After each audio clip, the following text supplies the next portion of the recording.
Michael Bossack, Senior Fellow at the Atlantic Council. What do you make of those words from President Zelensky saying that it's realistic to finalise a plan in the coming days?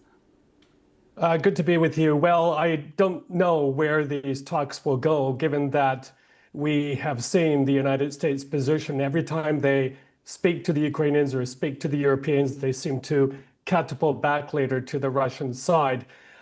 Diplomacy is better than no diplomacy, as we used to say in the OSCE, but it's hard to see how these meetings can push the needle any further towards Ukraine's side. I think the Ukrainians might best spend their time right now speaking to allies nearby, such as the Turks, to put more pressure on the Russians. But it isn't looking very good right now in terms of Ukraine, again, pushing its position to get the most from this peace plan. I mean, that's the key thing, isn't it? Whether Russia may move at all on what it's already said that it would agree to, isn't it? And the likelihood of that.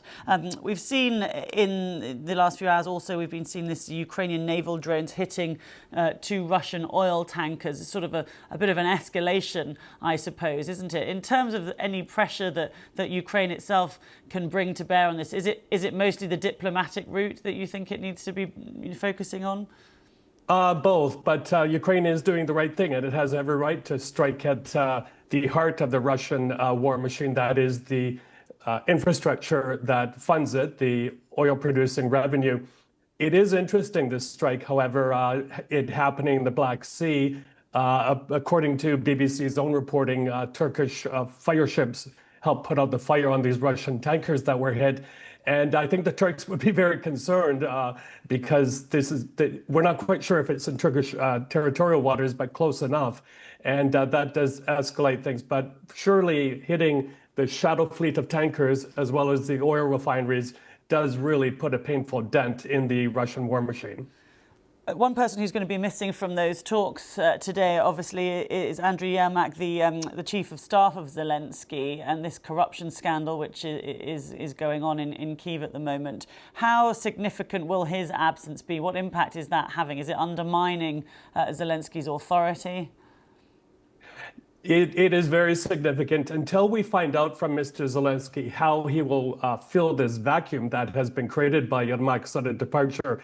Mr. Zelensky is in free fall. After all, he's untested as a solo president. These two fellows were like Siamese twins, so attached, seen everywhere, including in the Oval Office together. I would hope that Mr. Zelensky, given the current situation with all the talks going on, that he'll move quickly to fill that void. And there are some very, very good candidates at hand, including Oksana Markarova, the former Ukrainian ambassador to the United States, as well as, for example, former Foreign Affairs Minister Dmytro Kuleba. But Zelensky has to act very quickly because so tight was that inner circle around the presidency that there aren't many people right there on the ground to support Mr. Zelensky. No. Okay. Well, thank you so much for talking to us, Michael Bossack, Senior Fellow at the Atlantic Council. Thank you.